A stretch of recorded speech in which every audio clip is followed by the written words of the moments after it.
The night Jake told me he had been sharing his feelings with other girls online. Not me. I swear the ground under me shifted because I thought the worst thing that could happen to a relationship was cheating with someone in real life. But instead, it was something that felt quieter and harder to prove, but still tore through my chest like fire. And I remember sitting on the small couch in our flat in London, the hum of the heating system in the background, and his face half lit by the glow of his computer screen, as he said, I didn't cheat. Not physically, but I did talk to some girls in my game, and it became more than just playing. And my heart pounded so loud, I thought maybe the neighbors could hear it, and I didn't know if I should scream or cry or just sit in silence, because part of me already knew this had been happening. The way he turned his screen slightly when I walked into the room, the way his headset stayed glued to him even when I tried to talk about dinner or bills or something simple, like asking if he wanted tea. And in that moment, my mind went racing, like a video playing too fast, showing every little memory where I wondered if I was being too needy or too dramatic. But now I realized he had been giving pieces of himself away to strangers with gamer tags and voices I had never even heard. And it cut deep because he never shared his struggles with me, not the way he apparently poured them out to them, and my voice shook as I asked him, So, what? You had girlfriends online? And he shook his head quickly, his hands in a nervous knot, saying, No, not girlfriends. It wasn't like that. It was just emotional, like talking about things when we were fighting or when you were upset with me. They listened. That's all.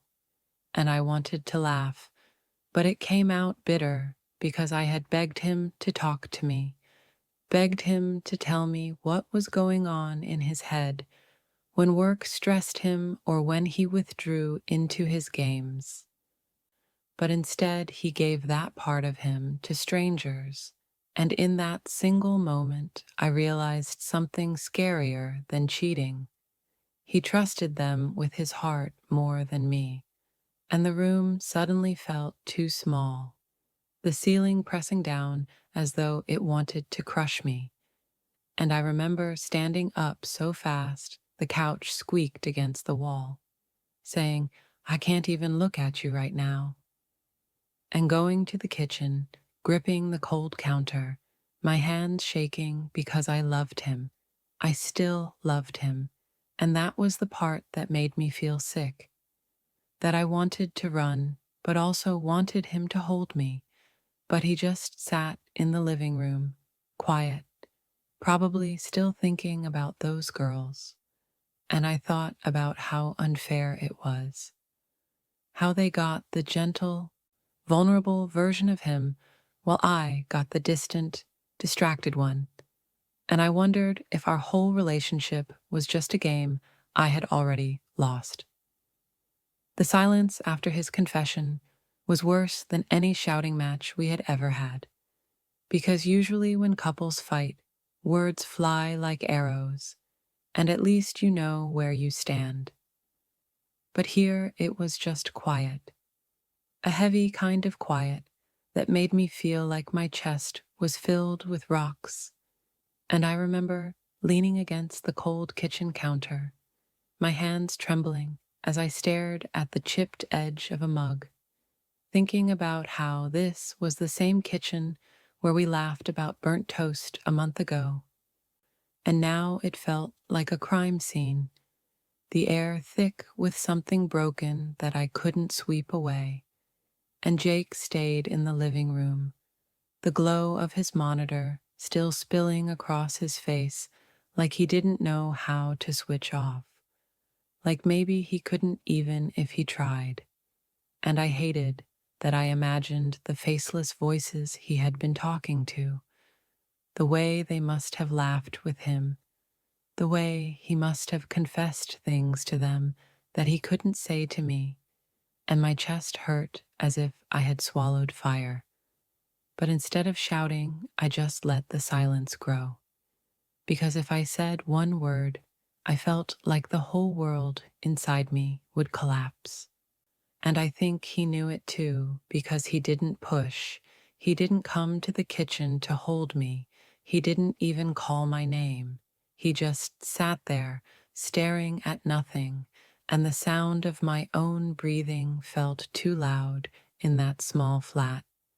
And I thought about the girl he mentioned once, the one called Maya, her name slipping out by accident a few weeks ago, and I wondered if she was prettier than me, if she was kinder, if she made him feel understood in a way I couldn't. And my stomach twisted because this wasn't just about jealousy, it was about betrayal of the deepest kind. The kind where someone promises to be your safe space and then goes to strangers when the storm hits. And I wanted to pack a bag. I wanted to storm out, but I also wanted him to beg me to stay. And I hated myself for wanting that, for needing that, for being the one who still cared when he had already shared pieces of himself with others. And as the night dragged on, the silence became unbearable. So I finally whispered, "I don't know if I can do this anymore." And my voice cracked like glass breaking, and he looked at me then, his eyes tired, guilty, but still soft, and he said, "Please, Em, I love you. I didn't mean for it to get this far." And the word love hit me like a cruel joke, because love wasn't supposed to hurt like this. Love wasn't supposed to leave you crying alone while the person who promised you forever poured their heart out to someone with a gamer tag instead of your name. And yet, hearing him say it still pulled at me, like a hook buried deep in my skin, and I hated how much power that word still had. And I just shook my head, wrapping my arms around myself like I could protect what was left of me, and the flat felt colder than ever, like even the walls knew we were breaking. And I realized this wasn't going to be a storm that blew over. This was going to be a storm that drowned us, unless something changed. That night was the first time I slept away from Jake since we moved into the flat together. And I didn't even plan it.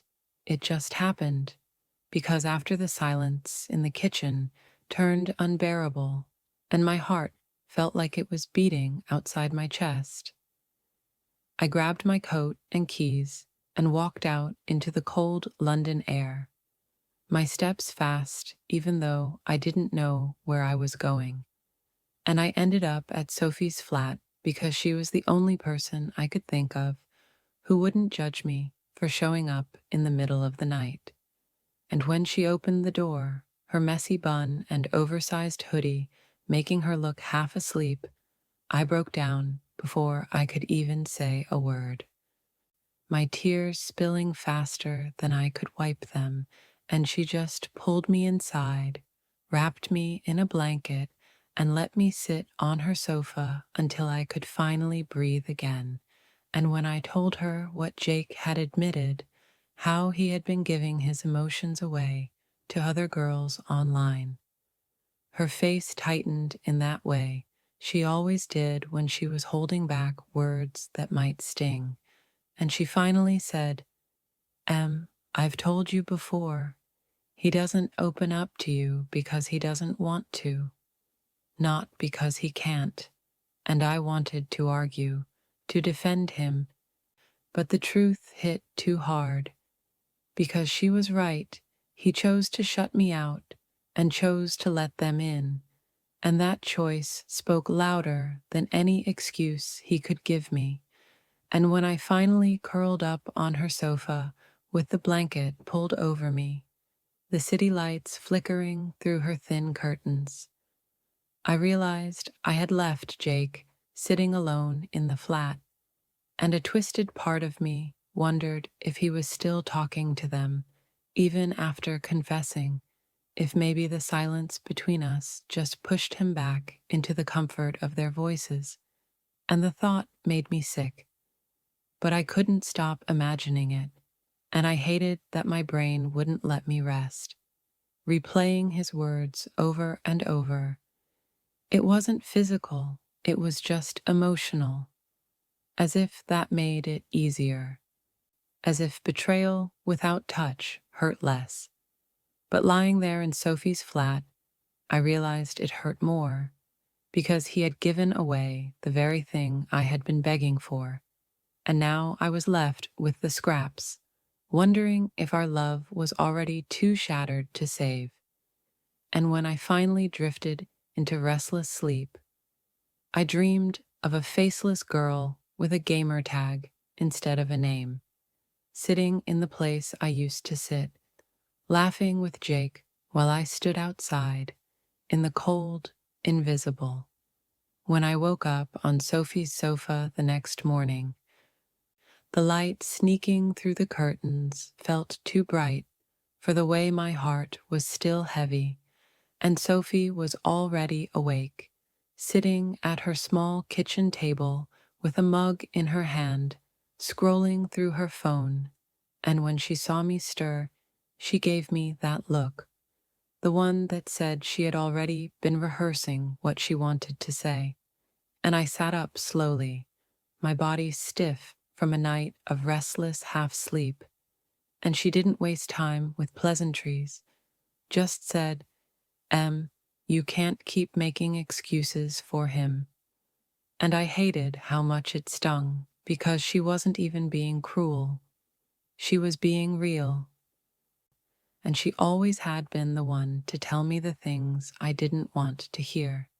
And I muttered something about him being stressed, about us going through rough patches, about maybe it not being as bad as it sounded. But she cut me off, saying, "No, listen to yourself. You're trying to make his betrayal smaller just so you don't have to face it. But he gave your place to strangers. He chose to give them what he should have given you." And the words sat in the air like a knife between us. And I knew she was right, but I still felt this stupid loyalty in my chest, this stubborn voice that whispered, "But he's still mine, but he still loves me." And I hated that love made me this weak, made me want to hold on even when my hands were bleeding. And Sophie leaned forward, her tone softer then, saying, "You don't have to decide right now if you're leaving or staying, but at least admit to yourself that what he did was wrong. Stop trying to soften it. Stop trying to rewrite it as something smaller than it is." And my throat tightened because hearing it out loud made it real in a way my brain had been dodging. And I realized I had been clinging to this idea that because he hadn't touched them, it wasn't betrayal. But it was. It absolutely was. And the truth hit so hard I couldn't even speak. So I just nodded, biting my lip to stop the tears from spilling again. And Sophie reached across the table, squeezing my hand, saying, "You deserve someone who gives you their whole heart, not just the pieces left over after he shares the rest with strangers." And I wished I could believe her. I wished I could erase Jake's face from my heart. But love is cruel like that. It sticks even when it hurts. And all I could think about was whether he had slept at all, whether he woke up to the empty space where I should have been, whether he even cared. And the thought twisted my stomach into knots, because I knew I would end up going back, at least to face him, at least to see what he would do without me. And that scared me more than anything, because it meant I wasn't ready to let go, even when maybe I should have. Walking back to our flat that evening felt like dragging chains behind me, every step slower than the last. Because even though Sophie had told me to take my time, to not rush back into Jake's arms, I couldn't stop myself from needing to see him, from needing to know if he even cared that I had been gone. And the London streets buzzed with people heading home from work, couples laughing together, kids tugging at their parents' hands, and it all felt cruel, like the world was moving on while I was stuck in this loop of pain and doubt. And when I finally reached our building, my hand shook as I pushed the door open. The familiar smell of our flat, coffee, dust, and his cologne faint in the air, hitting me like a wave, and there he was, sitting on the couch, the TV on, but the sound low, his hair messy, like he hadn't left the spot since I walked out. And when he looked up, his eyes softened, his mouth opening like he wanted to say something, but for a moment nothing came out, and then finally he whispered, "You came back," like he had been holding his breath since I left, and I stood there, coat still on, arms wrapped around myself, not knowing if I should sit or scream or just turn around again, and the silence stretched so thin I thought it might snap. Until I finally said, "What did you expect me to do? Disappear forever?" And my voice cracked, and he flinched like the words cut him, and he shook his head, running his hand through his hair, saying, "No, I thought maybe you wouldn't want to see me again." And I almost laughed, because that was the truth. Part of me didn't want to. Part of me wanted to vanish into Sophie's spare room and never look back. But another part of me, the bigger, more pathetic part, still wanted him, still wanted the boy I thought I knew before I learned he had given pieces of himself to strangers. And I finally took a step forward, sitting on the edge of the couch opposite him, the air thick with everything unspoken. And I asked the question that had haunted me since his confession, "Did you talk to them while I was gone?" And his eyes widened, his mouth opening then closing again, and finally he said, "No, Em, I didn't. I swear, I've been sitting here thinking about us, about what I've done, and I hate myself for it." And the desperation in his voice almost pulled me in, almost made me believe, but doubt lingered like a shadow, whispering, "But how do you know he's telling the truth?" And I bit the inside of my cheek, staring at him, wondering if I could ever trust his words again. And the weight of that question pressed down on me until I thought I might break. Because love without trust is just torture, and I wasn't sure which one of us was strong enough to fix what had already shattered. Sitting there across from Jake felt like being on opposite sides of a glass wall, because even though we were in the same room, breathing the same air, it felt like there was something invisible between us that I couldn't break through, and I wanted to scream at him for what he had done. But when I looked at his face, pale and tired, with his hands twisting in his lap like a boy caught doing something shameful, all I could manage was a shaky breath and the question that sat like a stone on my chest. Why them and not me? And the words came out small, but sharp, slicing through the silence. And he looked at me with eyes that were wet, but not crying. And he said, "Because they didn't expect anything from me, Em. They didn't get angry when I shut down. They just listened. It was easy." And that answer felt like a slap, because it meant he had chosen the easy way out instead of fighting for us. And my throat burned as I said, "I begged you to talk to me, Jake. I begged you to let me in.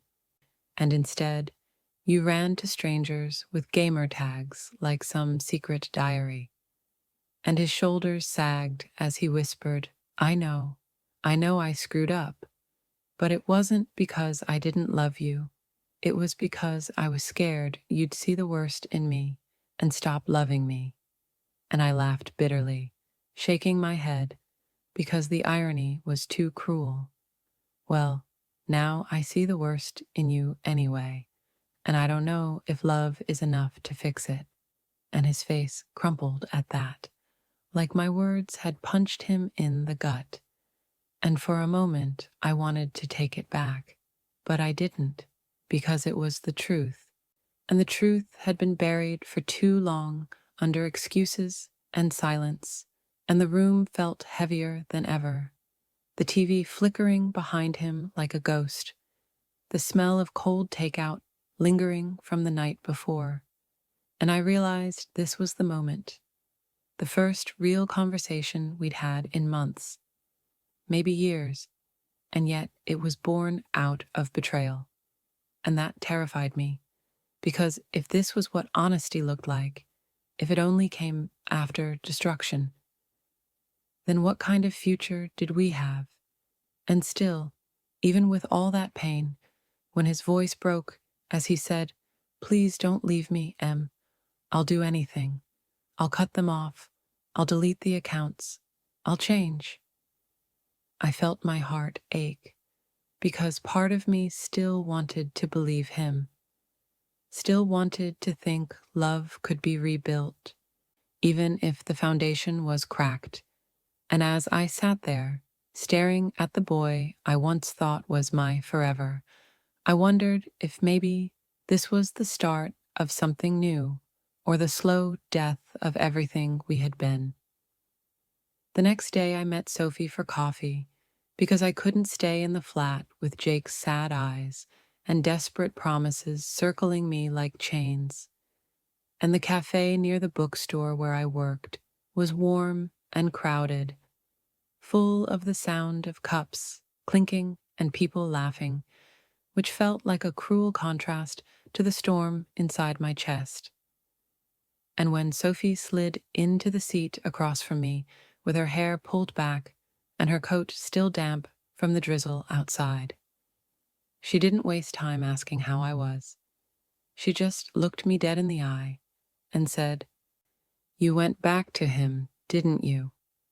And I hated how easy it was for her to read me, and I nodded, my hands wrapped around my mug like it could anchor me, and she sighed, shaking her head like she had expected nothing less. And then she leaned forward and said, Em, I'm going to tell you this once, and I need you to actually hear me. If he did it once, he can do it again, and if you keep letting him off the hook, he will never learn. And her words cut sharper than I wanted them to, because they echoed the doubt already gnawing at me, the part of me that whispered, How do you know he's not still talking to them right now? And I tried to argue, saying, He promised he'd stop, he said he'd delete everything, but even to my own ears it sounded weak, like a child reciting excuses. And Sophie didn't let me finish. She just said, Words are cheap, Em. Look at actions, not promises. And I felt my throat tighten, because she was right, because love had blinded me for so long that I had been clutching to words while ignoring what his actions had been saying all along. And I wanted to cry, but instead I took a shaky sip of coffee, the bitter taste filling my mouth, and Sophie softened a little, reaching across the table to squeeze my hand. Her voice gentler now as she said, I don't want to see you get smaller and smaller, trying to hold on to someone who doesn't hold you back the same way. And the truth of that hit me like a punch, because that's exactly how I felt. Smaller, weaker, like my heart was being chipped away one piece at a time. And as we sat there with the rain streaking down the cafe window, I realized Sophie wasn't just being protective. She was warning me about the slow kind of heartbreak, the kind you don't notice until one day you look in the mirror and don't recognize yourself anymore. And that thought scared me more than anything Jake had admitted, because I didn't want to lose myself trying to save us. When I got back to the flat that night, Jake was already sitting at his desk with his computer on, the screen glowing in the dim room, and when he saw me, he quickly turned the monitor toward me like he had been waiting for this moment. His voice shaky but determined as he said, "Look, Em, I'm deleting everything." And I walked closer, my stomach twisting, because part of me wanted to believe this was the proof Sophie told me to look for, but another part of me was already braced for disappointment, and I stood behind him as he clicked through his accounts, opening the chat windows, showing me usernames I didn't recognize, girls with avatars of anime characters and fake names. And with every click, my chest felt tighter, because these were the strangers who had taken pieces of him that should have been mine. And I hated that I felt jealous of pixelated icons on a screen. And he scrolled through the chats quickly, too quickly, saying, "See, it was just talking, nothing physical." And I wanted to scream that just talking doesn't erase betrayal. But my throat closed up, so I just stood there with my arms crossed, forcing myself to watch as he pressed the delete button, one account after another, his face tense like he was ripping off a bandage. And when the last account disappeared, he turned in his chair and looked up at me, his eyes searching mine for forgiveness, whispering, "It's done. I'm yours. Only yours." And for a second, just a small second, I felt relief. Like maybe he meant it. Like maybe this was the turning point. But the relief was poisoned by doubt, because I couldn't shake Sophie's voice in my head. Look at actions, not promises. And while deleting accounts looked like action, it still felt like a performance, like something he was doing to win me back in the moment, not something that proved his heart would never wander again. And I hated that I couldn't tell the difference anymore. Hated that love had become a guessing game where I didn't know which version of him was real. And as I stood there, staring at the blank login screens, I wondered if deleting apps could really erase the betrayal already carved into my chest, or if this was just the beginning of another cycle where I'd keep waiting for him to prove something he might never be able to. That night, after Jake deleted the accounts, we sat together on the couch, the silence stretching long between us, and then he finally broke it with a voice so low I almost missed it, saying, "Em, I promise I'll never do that again. I'll never talk to them. I'll give you everything, I swear." And the way he said it made me want to believe him so badly that my chest hurt, because there was this softness in his eyes, this desperation in the way he reached for my hand, his thumb brushing against my skin like he was afraid I'd disappear if he let go. And part of me melted at that, because I remembered why I fell in love with him, remembered all the nights we stayed up talking about dreams and stupid jokes, all the mornings we shared burnt toast and rushed kisses before work. And I wanted that boy back so much that I could almost convince myself he was still there. But then doubt crept in again, whispering he promised before. He promised he'd try, and look where that got you. And the war inside me made my stomach twist. because my heart wanted to forgive, but my mind screamed that forgiveness without trust is just another trap. And I looked at him, really looked at him, his messy hair, the stubble on his jaw, the hoodie he had worn for 2 days straight, and I wondered if he even understood what he was asking of me. If he understood that trust isn't something you patch up with one promise, that it takes time and consistency.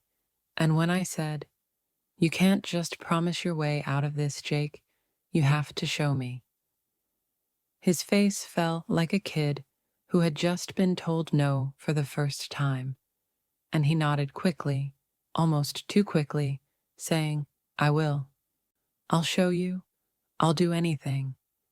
And his grip on my hand tightened like he was clinging to a lifeline, and I sat there torn between wanting to pull away and wanting to lean into him.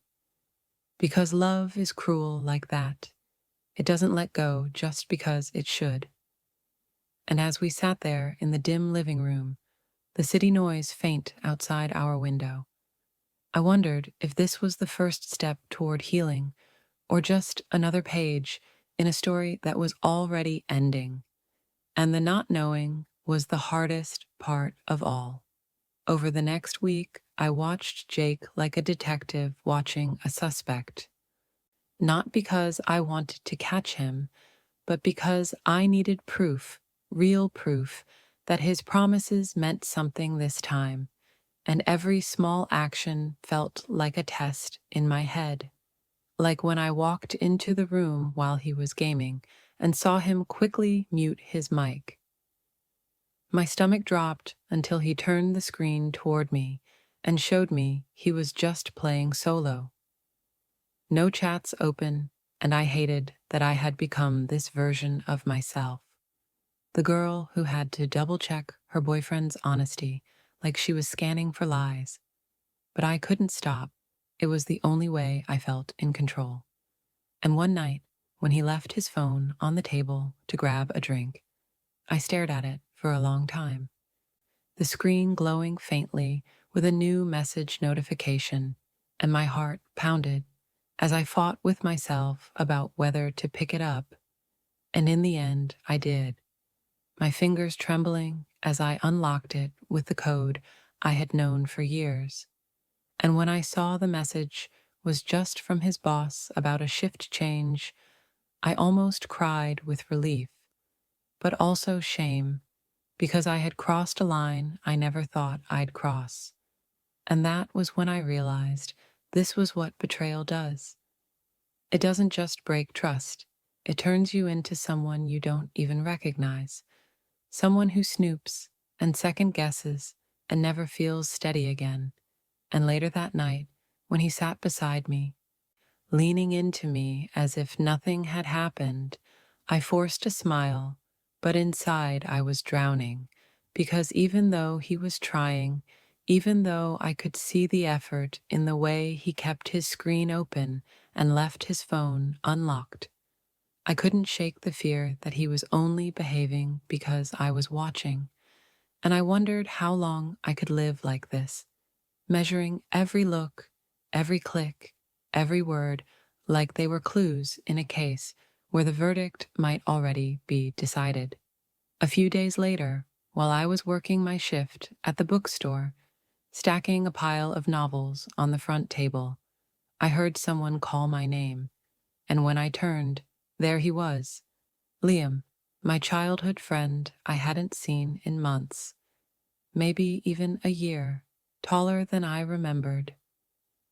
His brown hair a little longer, his smile the same mix of warmth and mischief that had once been my safe place when the world felt too heavy.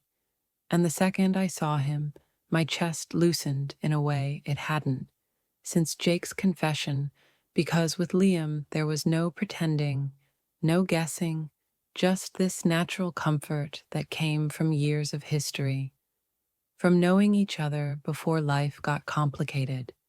And he hugged me like no time had passed, his arms steady and grounding. And when he pulled back, his eyes searched mine like he could already tell something was wrong. And I laughed awkwardly, brushing it off, saying work had been busy, but he didn't push, just said, "Let me buy you a coffee after your shift. Catch up properly." And I agreed, even though part of me felt guilty because Jake was at home trying to rebuild trust, while here I was leaning into the presence of someone who made me feel whole without even trying. And when my shift ended, we walked to a small cafe down the street, the kind with mismatched chairs and soft music in the background. And sitting across from him felt so easy, like slipping into an old sweater. And he asked about my life, my job, even about Jake. And I hesitated before telling him the truth, the whole ugly truth about the online girls and the emotional betrayal and how I didn't know if I could ever trust him again. And Liam's jaw tightened as he listened, his hand curling into a fist on the table, before he said softly, "You don't deserve that, Em. You never did." And hearing those words from him, steady and certain, made my throat burn because they were so simple yet so powerful. And for the first time in weeks, I felt seen, not just as Jake's girlfriend trying to hold everything together, but as Emma, the girl who deserved more than scraps. And as we sat there sipping lukewarm coffee, I realized Liam wasn't just a friend returning. He was a reminder of the life and love I could still have if I stopped clinging to someone who didn't know how to hold me right. That night, after meeting Liam, I walked back into the flat with a strange mix of guilt and comfort swirling inside me. Because on one hand, Jake was sitting on the couch with his laptop open, pretending to work but really waiting for me.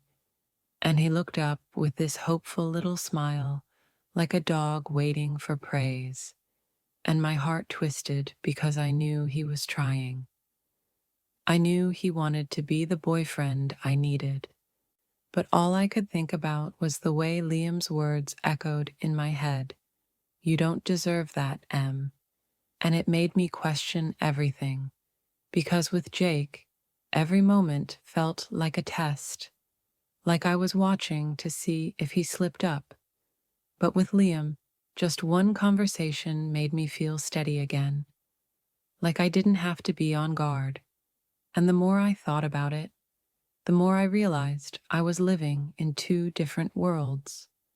The world with Jake, where love was heavy and filled with doubt, and the world with Liam, where love, or at least friendship, was light and safe. And as Jake asked me about my day, I lied, saying it was fine, saying nothing interesting happened. Because how could I tell him I spent 2 hours with another man who reminded me what respect looked like? And as he reached for my hand, the guilt burned hotter. But I didn't pull away. I let him lace his fingers through mine, because part of me still wanted this to work, still wanted the version of him I fell for years ago. And as we sat there, the TV flickering in the background, I felt the pull between them, like a rope splitting me in two, and I didn't know how much longer I could pretend the choice wasn't already forming inside me, whether I admitted it out loud or not. The next day, I couldn't hold it in anymore, so I called Sophie and asked if she wanted to meet for lunch, and we ended up at our usual spot, a little sandwich shop near her office, the kind of place where we always went when something big was weighing on me. And the moment I sat down across from her, she raised an eyebrow and said, "Okay, spill. What's going on now?" And I laughed nervously, fiddling with the straw in my drink, before blurting out, "I saw Liam yesterday." And instantly her eyes widened, because she knew exactly what Liam meant to me, knew the history and the safety, and how he had always been the one person I could count on no matter what. And she leaned forward, lowering her voice, as if the whole shop might be listening, and said, "And how did that feel?" And just hearing the question made my chest ache because I didn't want to admit the truth. But I whispered, "Safe, Soph." It felt safe, and she sat back, nodding slowly, like she had already known what I'd say. And then I told her everything about the coffee shop, about how he looked at me, about how he said I didn't deserve what Jake did. And the more I talked, the more my throat tightened, because saying it out loud made it real. And Sophie reached across the table, grabbing my hand, saying, "Em, you've been clinging to Jake because you think love has to hurt to be real, but Liam proves it doesn't." And I wanted to argue. I wanted to defend Jake, but the words wouldn't come, because deep down, I knew she was right. And as I sat there staring at my half-eaten sandwich, I felt torn apart, because choosing Liam would mean ending years with Jake, years of memories and promises. But choosing Jake might mean choosing a lifetime of second-guessing and heartbreak. And Sophie squeezed my hand tighter, whispering, "You need to figure out what you want, not what you're scared of losing." And for the first time, I realized that maybe I wasn't afraid of losing Jake. I was afraid of admitting I had already lost him. That evening, when I got back home, Jake was already pacing the living room, his hands shoved deep into his hoodie pockets. And the second I walked in, he looked at me with this intensity that made my stomach twist, and he said, "You've been distant, Em. I can feel it." And my heart skipped because he was right. I had been distant, and the guilt from lunch with Sophie still clung to me. But I forced a small smile and said I was just tired from work. Yet his eyes narrowed like he didn't believe me, like he could see straight through the thin excuse.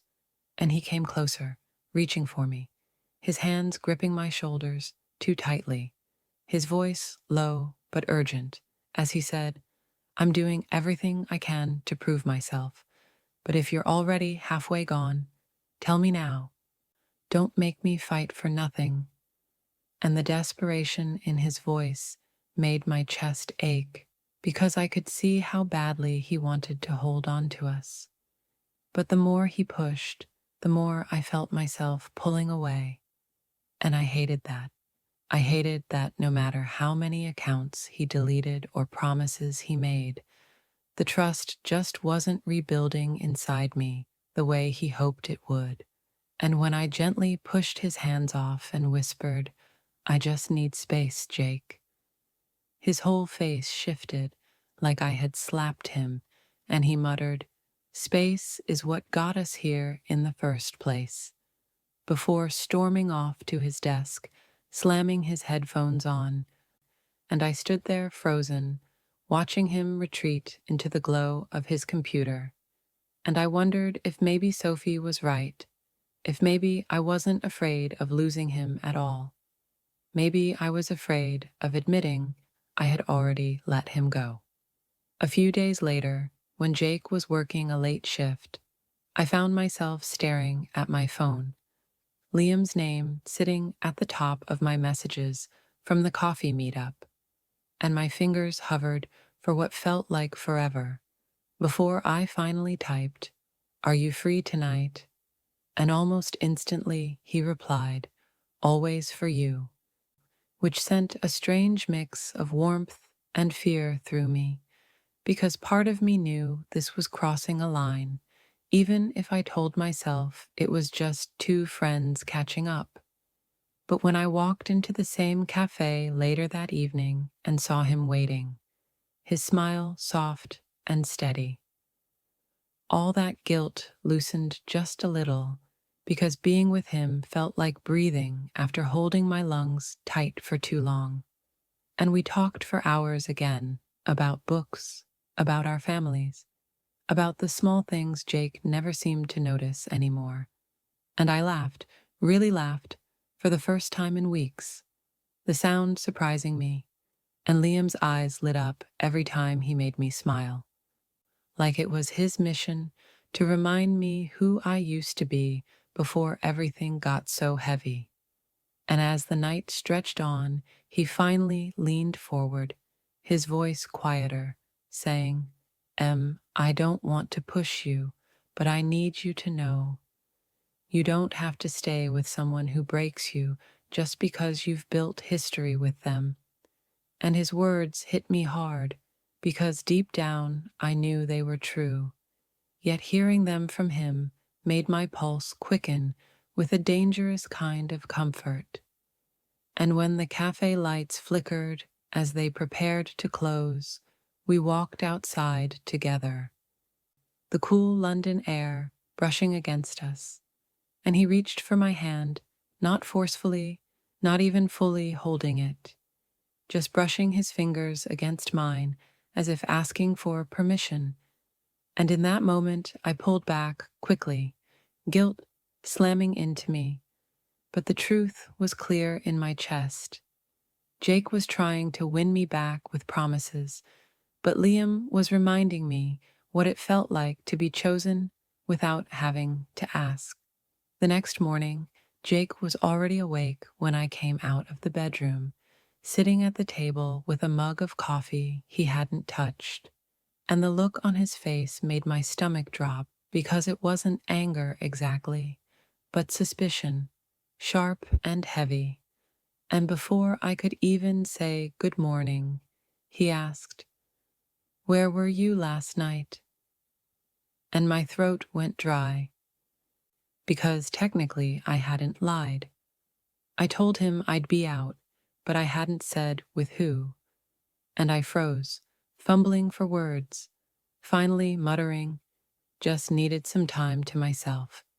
And he leaned back in his chair, eyes narrowing, the silence between us stretching until it felt like it might crack me open.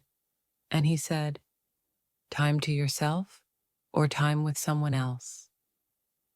And the way he asked it made my heart pound, because it was clear he already suspected, maybe not Liam specifically, but something, and I hated the way I felt both guilty and defensive at the same time, because wasn't I allowed to talk to an old friend, especially after what he had done? Yet I knew this wasn't just about fairness, it was about honesty. And right now I wasn't being fully honest. And when I snapped back, "You're one to talk about time with someone else," his jaw clenched, and for a second I thought he'd yell. But instead he looked down at his untouched coffee and whispered, "I deserve that. But if you've already got one foot out the door, Em, just tell me. Don't make me sit here and wonder." And hearing the hurt in his voice made my chest ache, because no matter what he had done, no matter how much doubt he planted in me, he still loved me, and maybe that was the cruelest part. Love didn't erase the cracks, it just made you bleed slower. And as I stood there in the kitchen, my hands trembling around the kettle, I realized we were both circling each other with secrets, both waiting for the other to admit something neither of us was ready to say out loud. The next day, I couldn't keep the pressure inside anymore, so I called Sophie and asked if we could meet again. And we ended up walking through a quiet park in the middle of the city, leaves crunching under our shoes, the cool London air brushing our faces. And before we even made it halfway down the path, she said, "You've got that look, Em, like you're about to drop a bomb." And I let out a shaky laugh before blurting, Jake suspects something, and he's right too. And her eyes widened as she grabbed my arm, pulling me to a stop, whispering, "Wait, are you telling me you're actually seeing Liam?" And hearing it phrased so bluntly made my stomach twist, but I nodded, staring at the ground as I admitted, "We've met a couple of times, just talking, but it feels different with him, Soph. It feels safe, and I don't know what that means for Jake." And Sophie exhaled sharply, rubbing her forehead like she had been expecting this but still wasn't ready. And she said, you can't keep straddling both worlds. It's not fair to you, and it's not fair to either of them." And her words stung because I knew they were true. But saying goodbye to Jake felt like tearing off a piece of my own skin. And I confessed, part of me still wants to believe he can change. But when I'm with Liam, it's like I remember who I was before all the doubt, before all the checking his phone and second-guessing every word. And Sophie looked at me with a softness that cut deep, saying, "That's the difference, Em. Jake makes you question yourself. Liam reminds you of yourself." And as we kept walking, the city sounds buzzing faintly in the distance. I felt the weight of my double life pressing down harder because I couldn't keep this balance forever. And sooner or later, I'd have to choose which version of love I was willing to live with. The broken one I'd been fighting to fix, or the steady one waiting quietly, asking nothing but to be seen. That evening, when I came home later than usual, Jake was sitting on the couch with the TV on mute, the remote in his hand, but his eyes fixed on the door like he'd been waiting just to catch me. And the second I stepped in, he asked, "Were you with Sophie again?"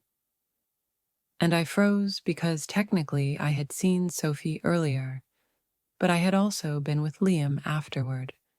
And the way he asked it wasn't casual, it was sharp, almost like an accusation, and I muttered, "Yeah, we went for a walk," avoiding his gaze as I set my bag down. But I could feel his eyes drilling into me, and then he said, "Funny, because Sophie posted a picture an hour ago of her at a pub with her coworkers." And my stomach dropped so fast I thought I might be sick, because I hadn't even thought about how easily lies could unravel in a world where everyone shared their lives online. And Jake leaned forward, elbows on his knees, his voice low and controlled in a way that was more dangerous than yelling. "So, if you weren't with Sophie, where were you, Em?" And my mind scrambled for words, any words, but the silence stretched too long and gave me away. And he stood up, pacing like a caged animal, running his hands through his hair before snapping, "Is there someone else?" And the rawness in his voice made my chest ache, even though I wanted to scream that he had no right to ask me that after what he'd done. But the truth was, I didn't feel innocent anymore, not with Liam's voice still echoing in my head. And instead of answering, I whispered, "I just needed space." But Jake shook his head, his eyes glassy with hurt, saying, "No, you're hiding something. I can feel it." And in that moment, I knew the walls between us were closing in faster than I could keep them up, and that sooner than I wanted, everything would come spilling out, whether I was ready or not. The very next evening, after the confrontation with Jake had left me raw and shaken, I found myself messaging Liam again, because I couldn't sit in that apartment another night pretending everything was fine when it clearly wasn't. And he agreed to meet me at the same cafe. Though this time, when I walked in and saw him waiting with that warm smile, something in me cracked because I realized I was running to him, not just for comfort, but for something deeper I hadn't wanted to admit. And as we sat across from each other, talking about nothing and everything, I found myself studying the way his eyes softened when he looked at me, the way he leaned in, like every word I said mattered. And for the first time in so long, I felt chosen, not tolerated, not tested, but chosen. And when the cafe closed, we didn't say goodbye right away. We wandered through the quiet London streets, the lamplight painting everything gold, and I told him about Jake's suspicions, about how the walls were closing in, and Liam stopped walking, turning to face me, his voice steady but aching as he said, "Em, I don't want to be the reason your world falls apart, but I can't stand by watching you get smaller and smaller because of him." And his words cut through me like a blade because they were true. And before I could think, before I could remind myself of promises and guilt and history, he reached out, his hand brushing my cheek, and I didn't move away. I leaned into it, my body betraying the war in my head. And for a moment, that stretched longer than it should have. We stood there in the silence of the city, his face inches from mine, the pull undeniable, and I knew if either of us closed the gap, everything would change. But at the last second, I pulled back, whispering, "I can't," though my voice shook with the weight of wanting, and Liam nodded, stepping away with his hands shoved into his pockets, his jaw tight, and we walked in silence after that. But inside me, something had shifted forever, because I could no longer pretend this was just friendship.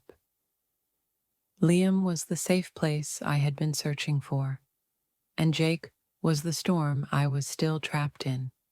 2 days later, everything I had been balancing like fragile glass finally began to crack, because while I was in the shower, Jake was at my desk looking for a charger, or at least that's what he said later.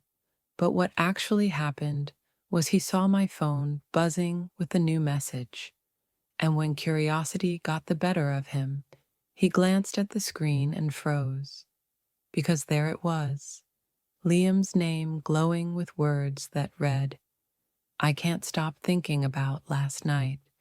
And by the time I stepped out of the bathroom wrapped in a towel, Jake was standing there holding my phone in his hand, his face pale, his jaw trembling, and he didn't even yell right away.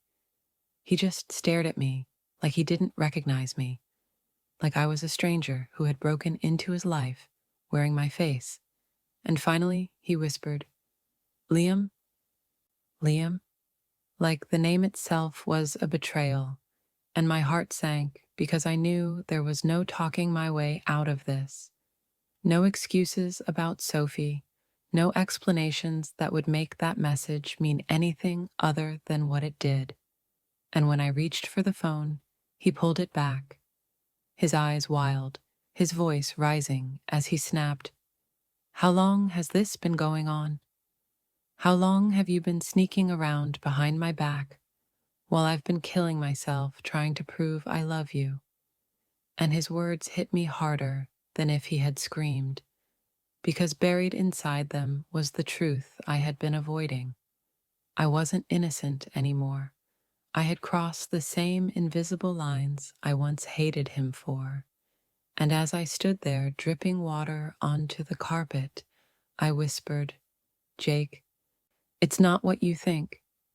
But even as I said it, I knew it was a lie, because it was what he thought. Maybe not physical yet, but emotional, deep and undeniable, and his hand shook as he shoved the phone into my chest, muttering, "I deleted everything for you, Emma. I cut it all off, and you just found someone else." And the look in his eyes was worse than anger. It was devastation, the kind that comes when love finally collapses under the weight of too many cracks.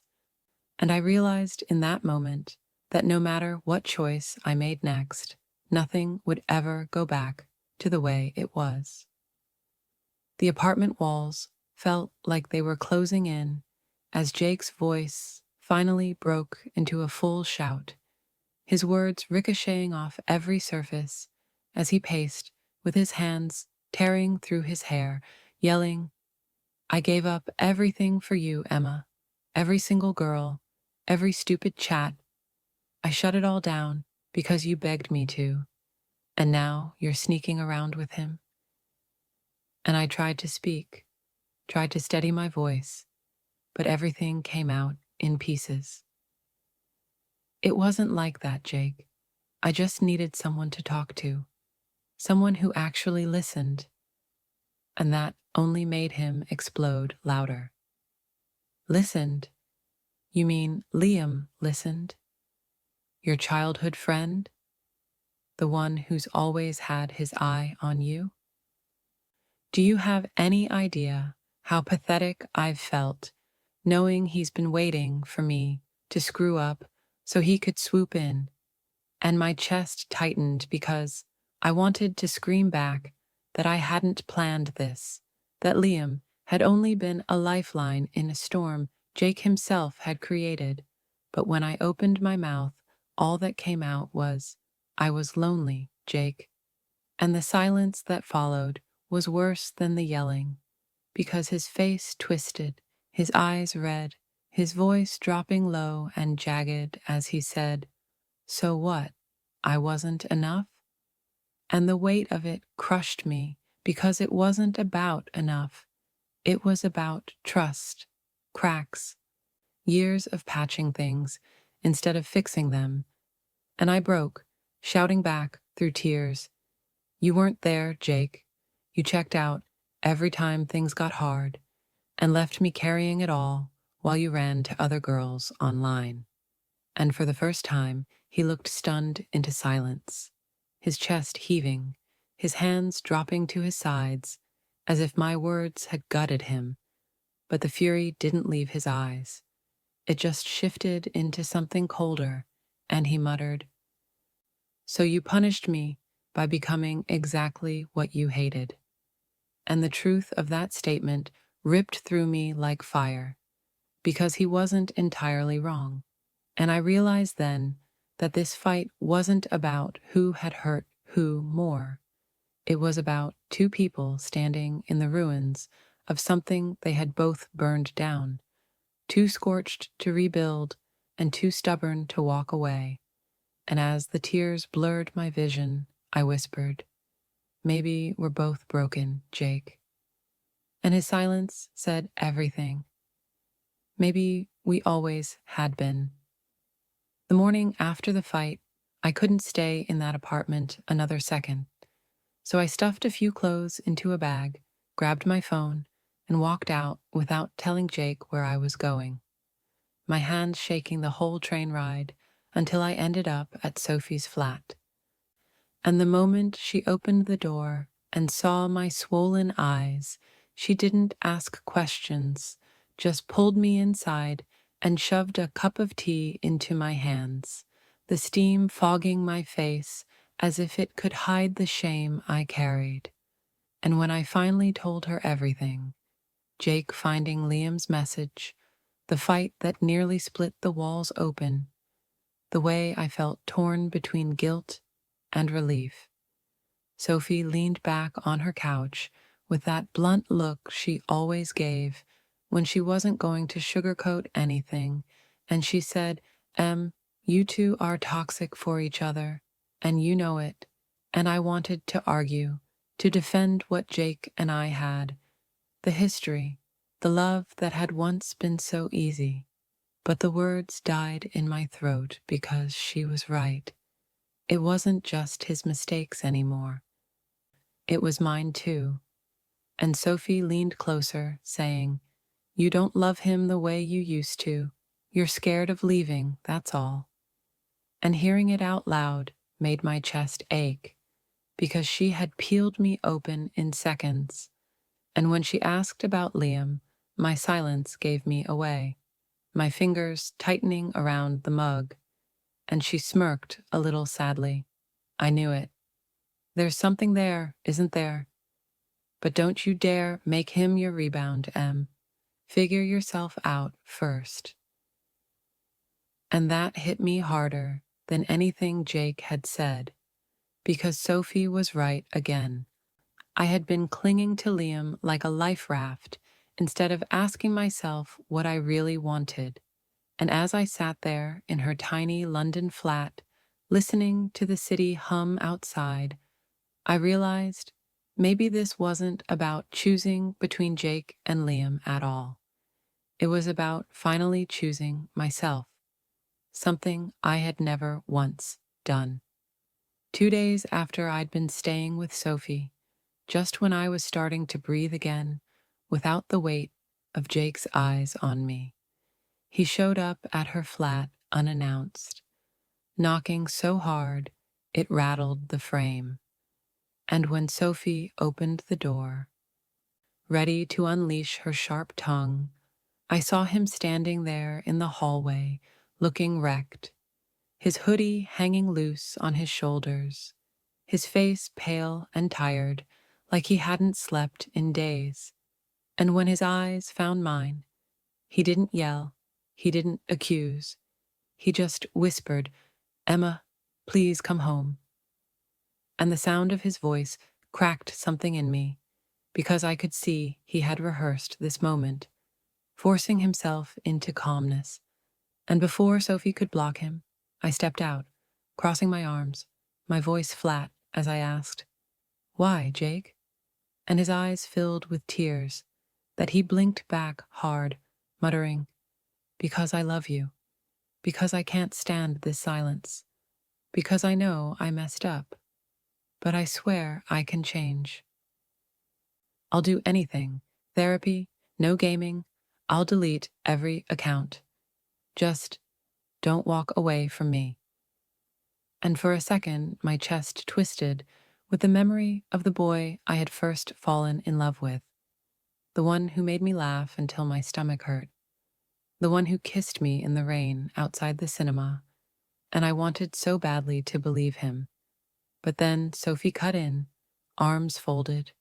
"Jake, you've been saying, 'I'll change' for years, and nothing sticks. Emma deserves more than promises you can't keep." And he turned on her, anger flaring, but then his eyes swung back to me, softening as he stepped closer, lowering his voice. "Em, please, I'm begging you, don't let Liam ruin what we built." And that name hit me like a slap, because it reminded me this wasn't just about Jake's failures. It was about mine, too. And the shame crept up again, but underneath it, I felt a strange clarity, like I was finally seeing our love for what it really was. Two people holding on because they were too afraid to let go. And as his hand reached for mine, I pulled back, whispering, "I don't know if love is enough anymore, Jake." And the look on his face, half shattered, half furious, told me he finally understood that begging wouldn't fix this, not this time. That night, after Jake's desperate visit had left me shaking with confusion, I couldn't hold it in anymore. So I called Liam and asked him to meet me, and within an hour we were sitting in his car, parked on a quiet street, the rain streaking across the windows while the city buzzed faintly in the distance. And for the first time, I didn't dance around my feelings. I just blurted it out. "He found your message, Liam, and I think part of me wanted him to." And Liam's head snapped toward me, his eyes wide, searching mine, as he asked softly, "Why?" And my throat tightened, but the words tumbled out anyway. "Because I can't stop thinking about you, and I don't know what that means, but it means something, and I'm so tired of pretending it doesn't." and the air between us thickened with the weight of everything we had been holding back. And Liam leaned closer, his voice steady, but filled with an ache I could feel in my bones. I've loved you for years, but I never wanted to come between you and Jake. I never wanted to be the reason you left. And hearing it out loud, the truth I had suspected but never dared confirm, made my heart pound so loud I thought it might drown out the rain. And I whispered, "You're not the reason, Liam. Jake and I, we were already breaking. You just showed me what it feels like to be seen again." And the way he looked at me then, like I was the only thing in the world, made my breath catch. And before I could second guess it, before I could think about guilt or betrayal, I leaned across the console and kissed him. Soft at first, but full of all the emotions I had been choking back. And for a moment, the world outside that car didn't exist. It was just us. And when we pulled away, both breathing hard, both knowing nothing would ever be the same again, I realized I had crossed the final line, and I wasn't sure if I felt free or doomed, only that I finally felt alive. When I woke up the next morning, the memory of Liam's kiss was still burning on my lips, both terrifying and intoxicating. And as I lay there staring at the ceiling of Sophie's flat, I felt guilt curling in my stomach like a knife. Because even though Jake had betrayed me first, even though I had every reason to walk away, I couldn't escape the truth that I had crossed my own line, and now I was officially part of the cycle of hurt we had built, and the weight of it made me sick. So much so that when I finally checked my phone and saw 3 missed calls and 1 long message from Jake, "We need to talk. I can't let us end like this. Please meet me tonight." My heart thudded with dread because I knew he wasn't going to let me fade away quietly. He was going to demand answers, and this time I wouldn't be able to hide behind half-truths. Because if he pressed, if he looked me in the eyes, I knew the guilt on my face would betray everything. And the thought of that confrontation made me want to run. But Sophie caught me pacing and said firmly, "You can't avoid him forever, Em. If you're done, tell him you're done. If you're not, then stop stringing both of them along." And her words stung because they were brutally fair. And all day I wrestled with the image of Jake's tired eyes, the sound of his voice begging me to come home, tangled up with the memory of Liam's steady hand against my cheek, the certainty in his eyes when he said he had loved me for years. And by the time evening came, I felt like I was being ripped in half, torn between the history that had defined me and the possibility of something new that both scared and thrilled me. But when my phone buzzed again with Jake's name lighting up the screen, I realized the time for avoiding was over, and I would have to face him, no matter what it destroyed.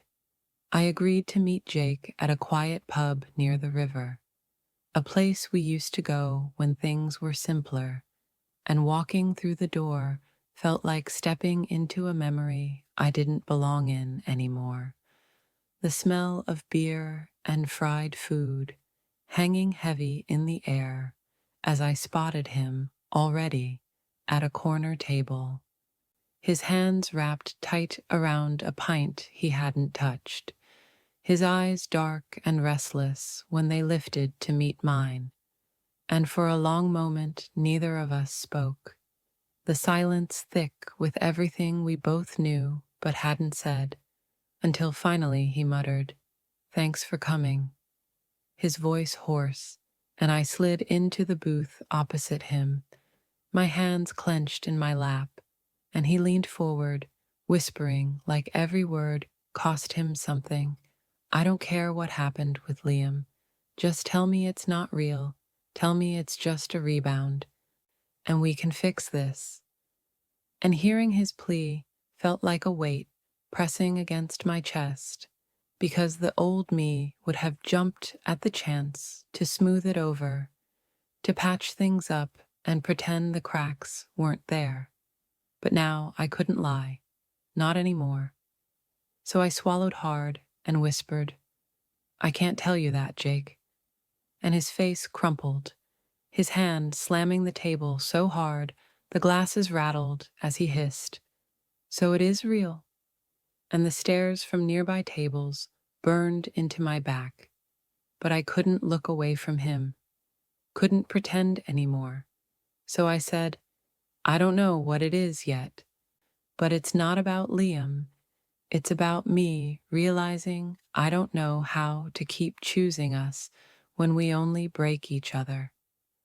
And the pain in his eyes cut me open, because he looked like a man watching his whole world collapse, his voice breaking as he whispered, I was supposed to be your person, Em. And for the first time, I didn't rush to reassure him. I just sat there with tears running down my cheeks, whispering, You were. And in that moment, surrounded by strangers in a noisy pub, we both knew something had ended, even if the words weren't spoken out loud. When I finally stood up from that booth in the pub, Jake's eyes followed me with a mix of fury and devastation, and for a second I almost sat back down, almost let the weight of his heartbreak drag me into the same cycle again. But my legs carried me toward the door like they had a will of their own, and stepping outside into the cold London night, I felt the air hit me sharp and clean, the noise of the pub muffled behind me, and for the first time in years I wasn't walking back to him. I was walking away, and the silence of it was terrifying, because it wasn't freedom yet.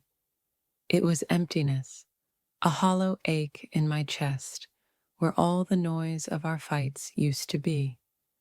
And as I crossed the bridge toward the train station, I kept replaying his words, I was supposed to be your person, over and over, each one stabbing deeper, because part of me still wanted to believe in that version of us, the version where love was enough.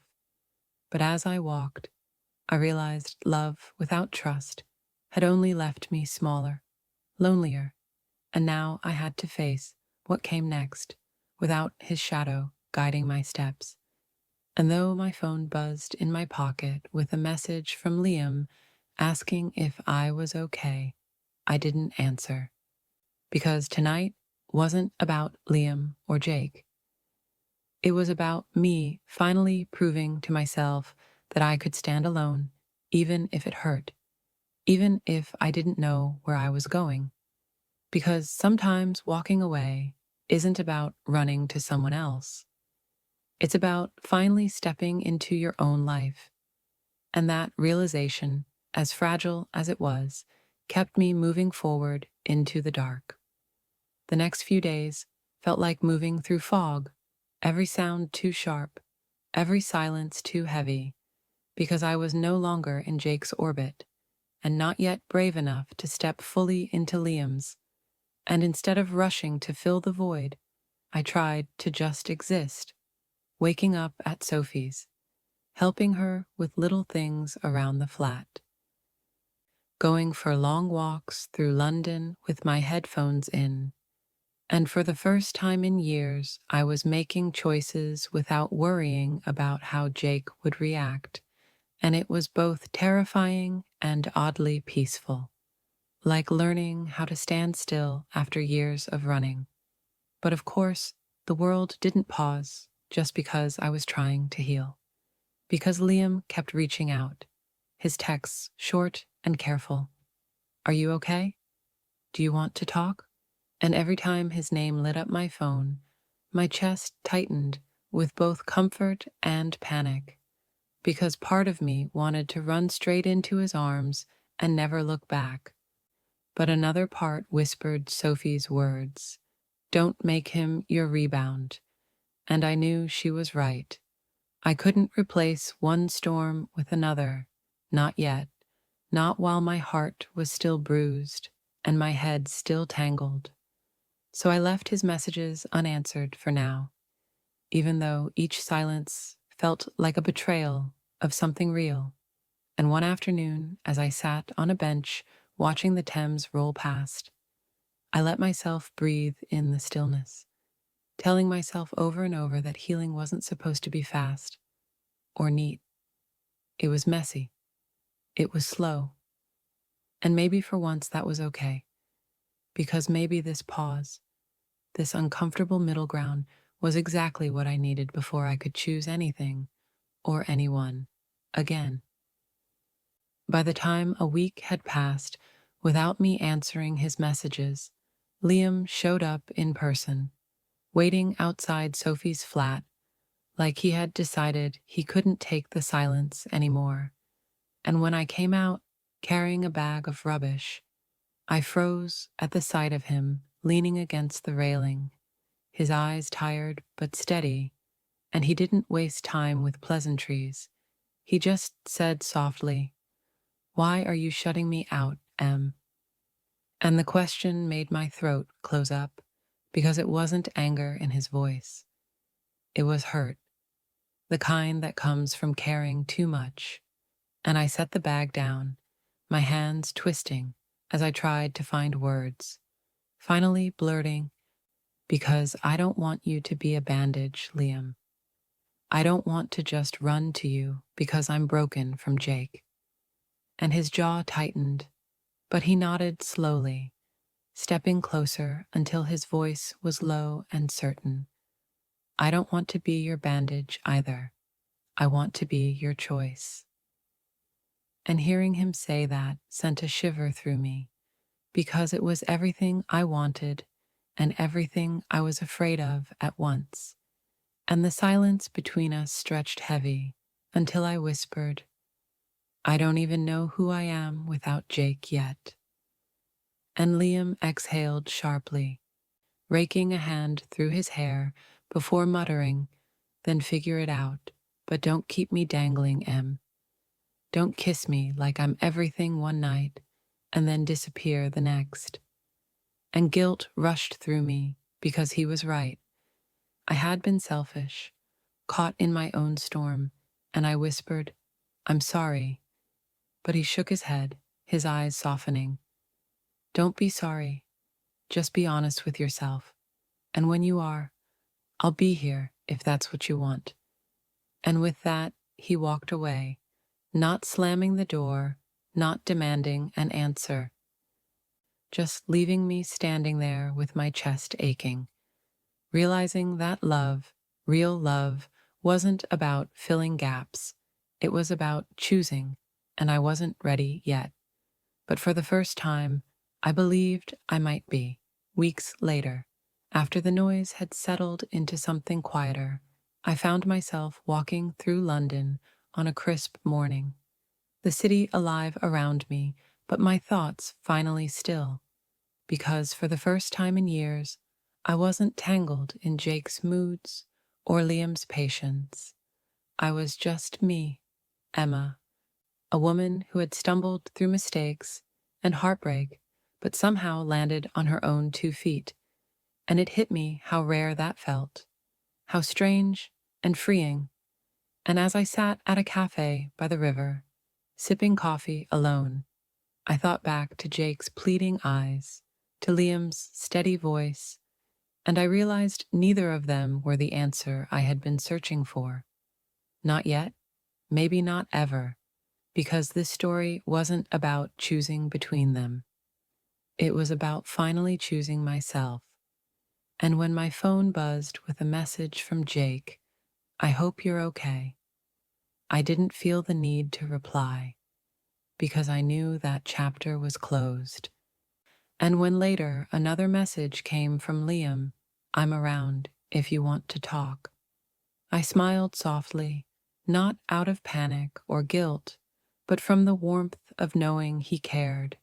And I didn't answer that one right away, either, because I wanted to be sure that if I ever did, it would be because I was ready, not because I was lonely.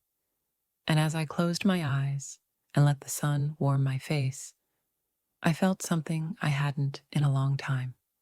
Peace, the kind that comes when you stop running from yourself. And I whispered under my breath like a secret promise, I'm enough. And in that moment, sitting there with no one's hand to hold but my own, I finally believed it.